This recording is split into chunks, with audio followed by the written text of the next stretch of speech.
Meta's AI shakeup sparks questions about pay wars and its superintelligence strategy. Sam Altman reveals why OpenAI released its open source model. Hugging Face launches an AI that's as simple as a spreadsheet. Hidden AI costs are leading to a backlash. And Geoffrey Hinton calls for a maternal AI, not knowing that an Edmonton startup is already building one. Welcome to #Trending. I'm your host, Jim Love. Let's get into it. Meta is reshuffling its artificial intelligence division for the fourth time in 6 months. According to the New York Times, Mark Zuckerberg has split Meta's superintelligence labs into 4 new groups.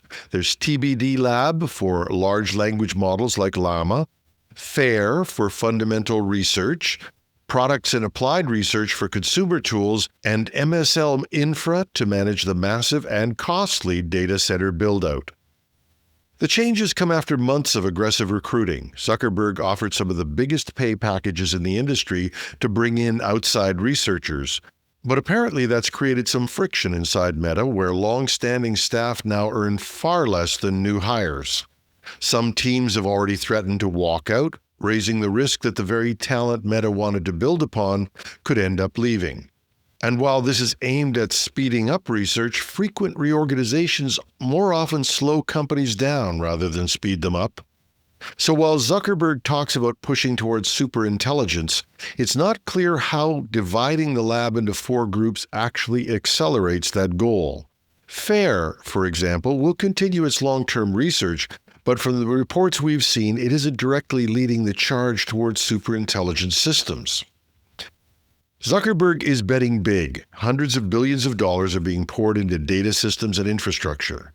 But money and constant change can't replace stability and focus. For now, the unanswered question is whether Meta's push for superintelligence is being fueled or hindered by its strategy. In a surprising pivot earlier this month, OpenAI released 2 open-weight language models for the first time since GPT-2.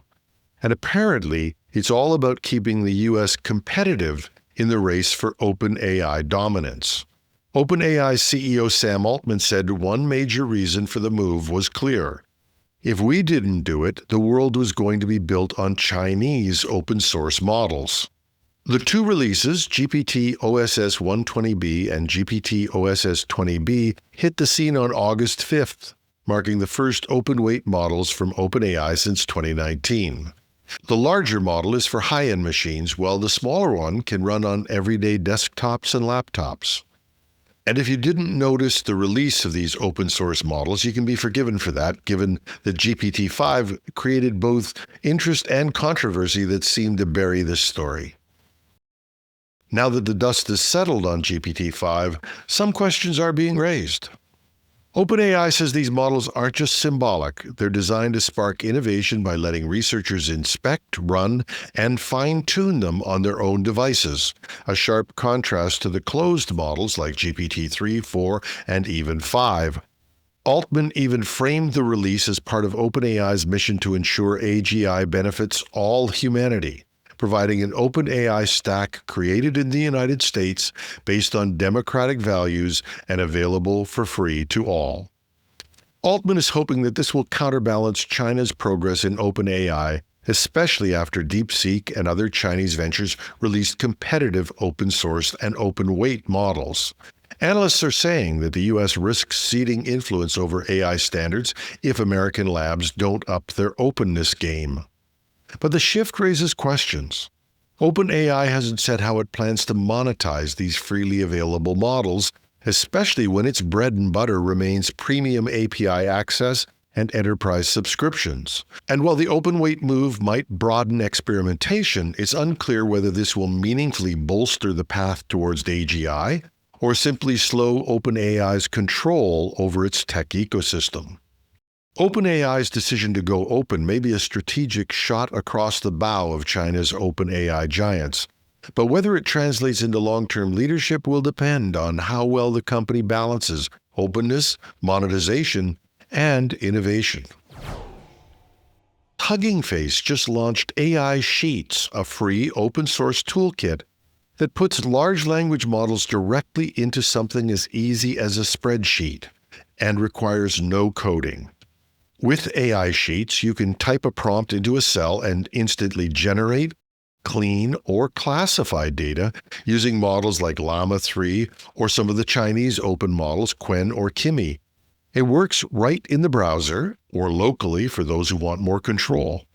Each column can run a different model, letting you compare results side by side, fine-tune prompts, or even have one model judge another's output.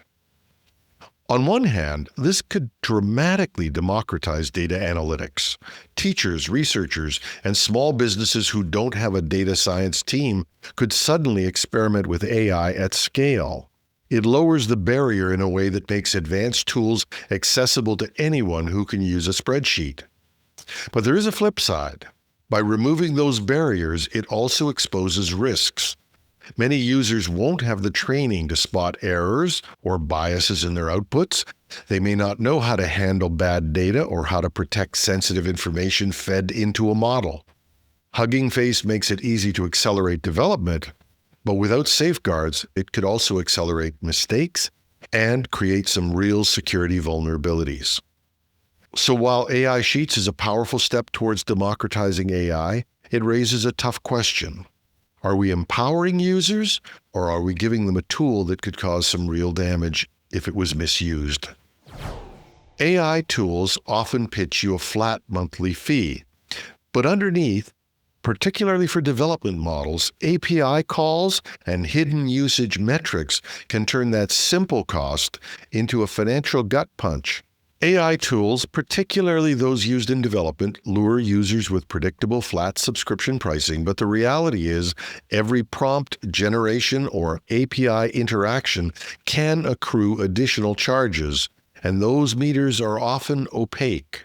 For small businesses and development teams, this unpredictability can cause some serious budget headaches. Take AWS's new tool, Kiro, as a recent example. At launch, AWS teased plans starting at $19 with 1,000 monthly interactions. But developers quickly realized the model was far more complicated. Kiro actually tracks vibe and spec requests, chat messages versus task executions, with prices ranging from 4 cents to 20 cents each. A single task can kick off multiple requests, draining quotas shockingly quickly. Some developers estimated costs ballooning from a few $100s to several $1,000s per month for heavier use. Now, we've seen this pattern before. Replic's simple subscription ends up hitting some developers with bills in the thousands once activity surcharges are factored in. These surprises cut hardest for startups and solo developers, those without deep pockets or sophisticated usage monitoring. The real issue isn't just the pricing, it's the lack of transparency and controls. Vendors need to provide clear tools to allow developers to estimate real-world costs before they start using the tool, and perhaps even hard caps or alerts to stop runaway bills caused by user error, bad prompts, or even errant processes. Without those safeguards, the promise of an affordable AI can quickly turn into an expensive shock. For businesses, the question isn't just what the monthly fee is. It's whether the vendor will help keep the meter from spinning out of control. And finally, Geoffrey Hinton, often called the godfather of AI, said this month that the best way to keep super intelligent machines from controlling humans may be to give them maternal instincts. What Hinton didn't know was that a Canadian startup has been working on that for a few years. At a recent conference, Hinton argued that a future AI should be designed with maternal qualities, empathy, nurturing, and protection to safeguard humanity. He said he hadn't seen anyone taking that path, but in Edmonton, an indigenous-led company called Wasigun Kisewetisiwin has been developing what it calls matriarchal AI since 2021. Its founder and CEO, Shani Gwynn, described the system as AI with heart, an approach designed to emphasize fairness, accountability, and inclusivity. The company works with an elders advisory circle to embed indigenous values into their platform, aiming to avoid systemic bias and reduce digital harm for more than 5.5 million indigenous people across Canada and the U.S. The AI itself is a language assistant, built in partnership with the Alberta Machine Intelligence Institute. It's designed to help governments, educators, and businesses plan and communicate with a people-first perspective. It's been getting some recognition. In 2024, MIT Solve named the company one of its top 30 solvers out of more than 2,200 applicants. A prototype is expected to reach minimum viable product by the end of 2025. Edmonton's matriarchal AI offers a different vision. For all the talk about AI arms races, superintelligence, and the dangers they present, we may be turning to our indigenous peoples and their matriarchal AI to offer a different vision, one where maternal instincts, not raw power, guide the future of machine intelligence. And that's our show.